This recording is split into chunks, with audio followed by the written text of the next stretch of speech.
বিয়ের পর ডিভোর্স হয়ে যাওয়ার আনন্দে এবার দুধ দিয়ে স্নান করে এখন ভাইরাল হরিহরপাড়ার এক তরুণ যুবক।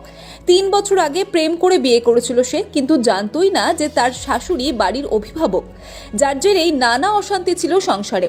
আর ওই অশান্তি শেষ অর্থাৎ ডিভোর্স হওয়ায় এক প্রকার সেলিব্রেশন করলো ওই যুবক। বালতি বালতি দুধ দিয়ে স্নান করে হলো ডিভোর্স সেলিব্রেশন।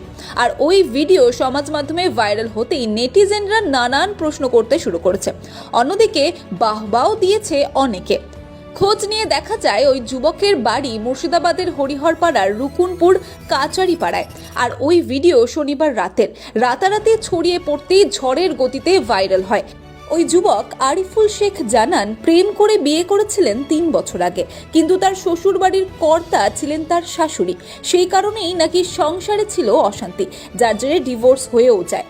শনিবার ডিভোর্সের আনন্দে নিজের বাড়ির সামনে বালতি বালতি দুধ ঢেলে স্নান করে সে।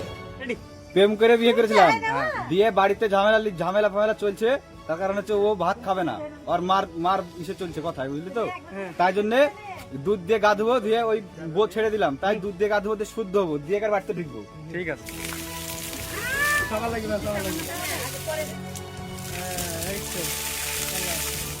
অদ্ভুত এই কাণ্ড দেখে হতবাক এলাকাবাসী জানায়, মাঝে মধ্যেই অশান্তি চলতো তাদের পরিবারে।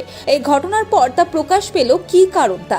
তবে আরিফুল জানিয়েছে, এবার নিজেকে শুদ্ধ করে নতুন জীবন শুরু করব। তারপরই সে জানায়, বিয়ে করার আগে পরিবারের পরিবেশটা একবার দেখে নিতে। ডিভোর্সের কারণ হচ্ছে তার মা বাবা। ওর মা বাবা আমার সঙ্গে চলতে দিবে না, আর মানে মেন কথা হচ্ছে ভাত খেতে দিবে না আমার। তো এতে আমার কোনো সমস্যা নাই। আজকে ডেটে বিয়ে হয়েছিল 3 বছর আগে। আজকে হচ্ছে জুনের 21 তারিখ, আর 21 তারিখে বিয়ে হয়েছিল, আজ 21 তারিখে ডিভোর্স হয়েছে।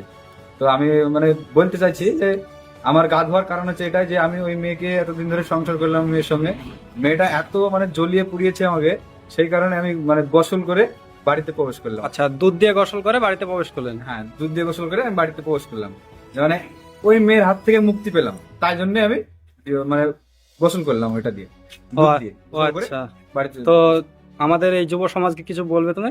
অবশ্যই, যদি কেউ ভাই প্রেম করো, প্রেম করে আগে জানবে যে কি হচ্ছে, না হলে আমার মতো সমস্যা হতে পারে সবারই। তো আমি তাই বলবো যে প্রেম করে বিয়ে করলে একটু বাড়িতে মানে দেখাশোনা করে বিয়েটা করলে একটু ভালো হয়।